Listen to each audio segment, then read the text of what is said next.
Let's discuss the 7 Hermetic Principles. The principle of truth are 7. He who knows these understandingly possesses a magic key before whose touch all the doors of the temple fly open, unquote. The 7 Hermetic Principles upon which the entire Hermetic philosophy is based are as follows. 1. Principle of mentalism. 2. Principle of correspondence. 3. Principle of vibration. 4. Principle of polarity. 5. The principle of rhythm. 6. The principle of cause and effect. And 7. The principle of gender. These are the 7 principles, but today we want to discuss 1, the first principle, the principle of mentalism. The all is mind, the universe is mental, unquote, the Kabbalion. This principle embodies the truth that all is mind. It explains that the all, which is the substantial reality underlying all the outward manifestations and appearances, which you know under the term material universe, the phenomena of life, matter, energy, and in short, all that is apparent to our material senses is spirit, which in itself is unknowable and undefinable, but which may be considered and thought of as an universal, infinite, living mind. It also explains that all the phenomenal world of universe is simply a mental creation of the all, subject to the laws of created things, and that the universe as a whole, and in its parts or units, has an existence in the mind of the all, in which mind we live and move and have our being. This principle, by establishing the mental nature of the universe, easily explains all the varied mental and psychic phenomena that occupy such a large portion of the public attention, and which, without such explanation, are non-understandable and defy scientific treatment. An understanding of this great Hermetic principle of mentalism enables the individual to readily grasp the laws of mental universe and to apply the same to his well-being and advancement. The Hermetic student is enabled to apply intelligently the great mental laws instead of using them in a haphazard manner. With the master key in his possession, the student may unlock the many doors of the mental and psychic temple of knowledge and enter the same freely and intelligently. This principle explains the true nature of energy, power, and matter, and why all of these are subordinate to the mastery of mind. One of the old Hermetic masters wrote long ages ago, and I quote, "He who grasps the truth of the mental nature of the universe is well advanced on the path to mastery." And these words are as true today as at the time they were first written. Without this master key, mastery is impossible, and the student knocks in vain at the many doors of the temple. The second principle of Hermetic philosophy is the principle of correspondence, quote unquote. As above, so below. As below, so above. The Kabbalion. This principle embodies the truth that there is always a correspondence between the laws and phenomena of the various planes of being and life. The old Hermetic axiom ran in these words: as above, so below. As below, so above. And the grasping of this principle gives one the means of solving a dark paradox. Hidden secret of nature. There are planes beyond our knowing, but when we apply the principle of correspondence to them, we are able to understand much that would otherwise be unknowable to us. This principle is of universal application and manifestation on the various planes of the mental, material, and spiritual universe. It is an universal law. The ancient Hermeticists considered this principle as one of the most important mental instruments by which man was able to pry aside the obstacles which hid from view the unknown. It's used even to aside the veil of Isis, to the extent that a glimpse of the face of the goddess might be caught Just as a knowledge of the principles of geometry enables man to measure distant suns and their movements while seated in his observatory, so a knowledge of the principles of correspondence enables man to reason intelligently from the known to the unknown. Studying the monad, he understands the archangel.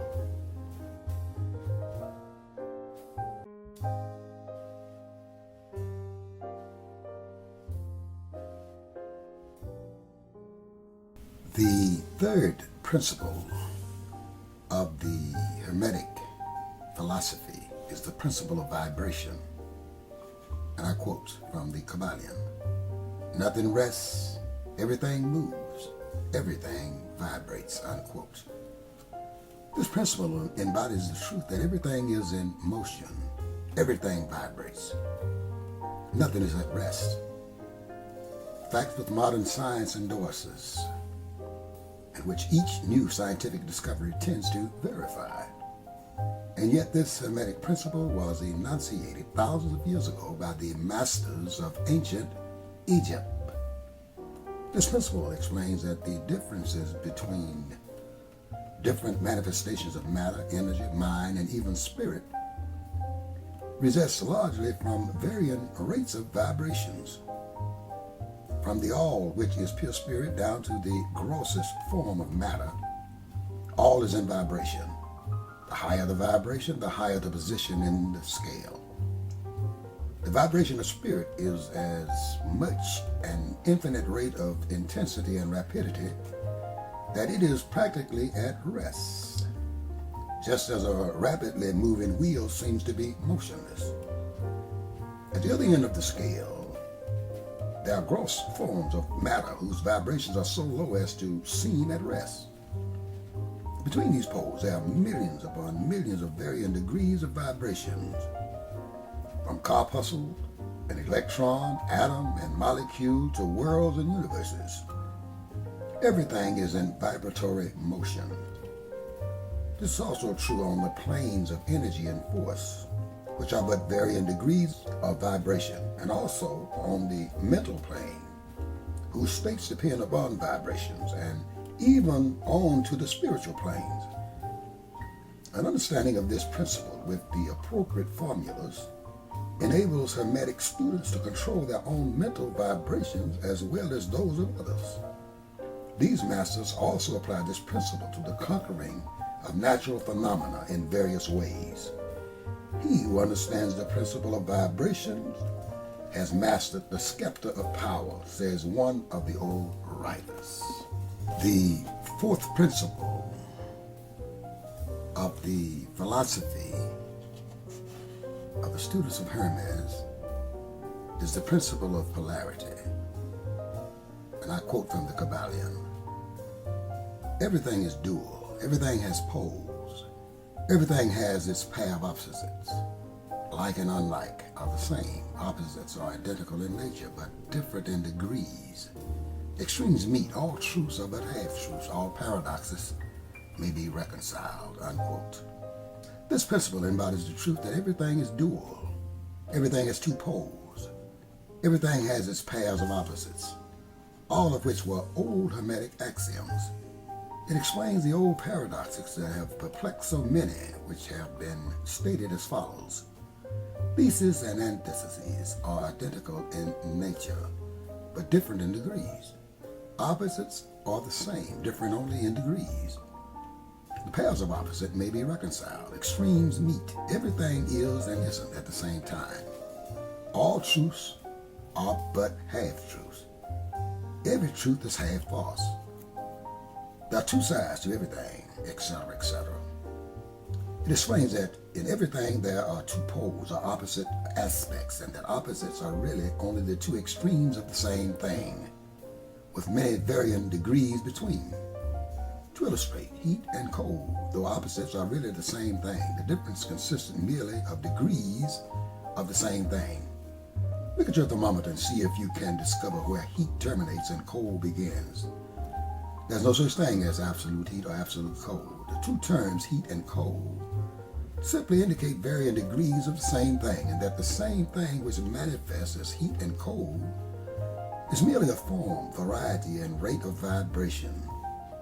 So heat and cold are simply the two poles of that which we call heat, and the phenomena attendant thereupon are manifestations of the principle of polarity. The same principle manifests in the case of light and darkness, which are the same thing. The difference consisting of varying degrees between the two poles of the phenomena. What does darkness leave off and light begins? What is the difference between large and small, between hard and soft, between black and white, between sharp and dull, between noise and quiet, between high and low, between positive and negative? The principle of polarity explains these paradoxes, and no other principle can supersede it. The same principle operates on the mental plane. Let us take a radical extreme example out of love and hate. Two mental states apparently totally different, and yet there are degrees of hate and degrees of love.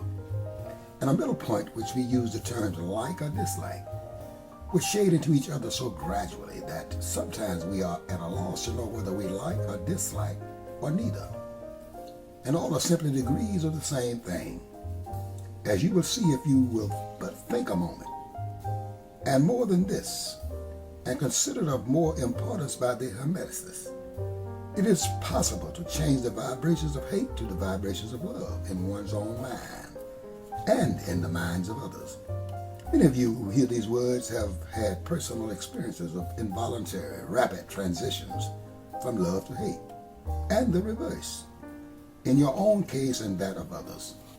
And you will therefore realize the possibility of this being accomplished by the use of the wheel, the means of the Hermetic formulas, good and evil, up at the poles of the same thing.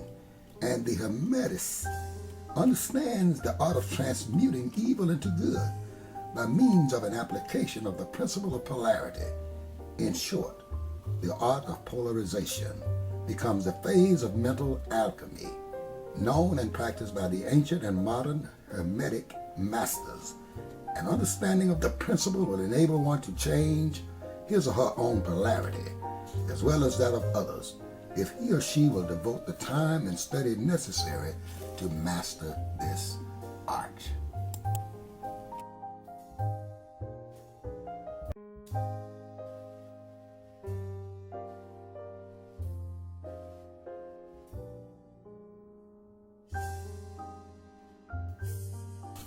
The fifth principle of the Hermetic philosophy is the principle of rhythm.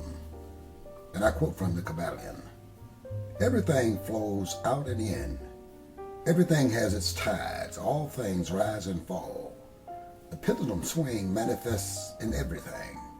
The measure of the swing to the right is the measure of the swing to the left. Rhythm compensates. The Kabbalion. This principle embodies the truth that in everything there is manifested a measured motion to and fro, a flow and inflow, a swing backward and forward, a pendulum-like movement, a tide-like ebb and flow, a high tide and low tide. Between the two poles which exist in accordance with the principle of polarity described a moment ago, there's always an action and reaction, an advance and a retreat, a rising and a sinking. This is in the affairs of the universe: suns, worlds, men, animals, mind, energy, and matter. This law is manifest in the creation and destruction of the worlds, in the rise and fall of nations, in the life of all things, and finally in the mental states of man. And it is with the latter that the Hermetists and the understanding of the principle most important. The Hermetists have grasped this principle, finding its universal application, and have also discovered certain means to overcome its effect in themselves by the use of the appropriate formulas and methods. They apply the mental law of neutralization. They cannot annul the principle or cause it to cease its operation, but they have learned how to escape its effects upon themselves to a certain degree, depending upon the mastery of the principle. They have learned how to use it instead of being used by it. In this and similar methods consists the art of Hermetics. The master of Hermetics polarizes himself or herself at the point at which he or she desires to rest, and then neutralizes the rhythmic swing of the pendulum, which would tend to carry him or her to the other side. All individuals who have attained any degree of self-mastery do this to a certain degree, more or less unconsciously, but the master does this consciously, and by the use of his or her will, and attains a degree of poise and mental firmness almost impossible of belief on the part of the masses, who are swung backward and forward like a pendulum. This principle and that of polarity have been closely studied by the Hermetists, and the methods of counteracting, neutralizing, and using them form an important part of Hermetic mental alchemy. The sixth principle of the Hermetic philosophy is the principle of cause and effect, and I quote from the Kabbalion. Every cause has its effect. Every effect has its cause. Everything happens according to the law. Chance is but a name for law not recognized. There are many planes of causation, but nothing escapes the law, the Kabbalion. This principle embodies the fact that there is a cause for every effect, an effect for every cause. It explains that everything happens according to law, that nothing ever merely happens, that there is no such thing as chance, that while there are various planes of cause and effect, the higher dominating the lower planes, still nothing ever entirely escapes the law. The Hermetists understand the art and method of rising above the ordinary plane of cause and effect to a certain degree, and by mentally rising to a higher plane, they become causes instead of effects. The masses of people are carried along, obedient to environment, the wills and desires of others stronger than themselves, heredity, suggestion, and other outward causes, moving them about like pawns on the chessboard of life. But the masters, rising to the plane above, dominate their moods, characters, qualities, and powers, as well as the environment surrounding them, and become movers instead of pawns. They have to play the game of life instead of being played and moved by others' wills and environment. They use the principle instead of being its tool. The masters obey the causation and the higher planes, but they help to rule on their own plane. In this statement, there is dense a wealth of Hermetic knowledge. Let him understand who can. The seventh principle of the Hermetic philosophy is the principle of gender, and I quote from the Kabbalion. Gender is everything. Everything has its masculine and feminine principles. Gender manifests on all planes, the Kabbalion. This principle embodies the truth that there is gender manifested in everything, the masculine and feminine principles ever at work. This is true not only of the physical plane, but of the mental and even the spiritual planes. On the physical plane, the principle manifests as sex. On the higher planes, it takes higher forms, but the principle is ever the same. No creation, physical, mental, or spiritual, is possible without this principle. An understanding of its laws will throw light on many a subject that has perplexed the minds of men and women. The principle of gender works ever in the direction of generation, regeneration, and creation. Everything and every person contains the two elements or principles, or this great principle within it, him or her. Every male thing has the female element also. Every female contains also the male principle. If you would understand the philosophy of mental and spiritual creation, generation, and regeneration, you must understand and study the Hermetic principles. It contains the solution of many mysteries of life. We caution you that this principle has no reference to the many base, pernicious, and degrading lustful theories, teaching, and practices which are taught under fanciful titles, which are a prostitution of the great natural principle of gender. Such base revivals of the ancient, infamous forms of phallicism tend to ruin mind, body, and soul, and the Hermetic philosophy has ever sounded the warning note against these degraded teachings which tend towards lust, licentiousness, and perversion of nature's principle. If you seek such teachings, you must go elsewhere for them. Hermeticism contains nothing for you along these lines. To the pure, all things are pure. To the base, all things are base.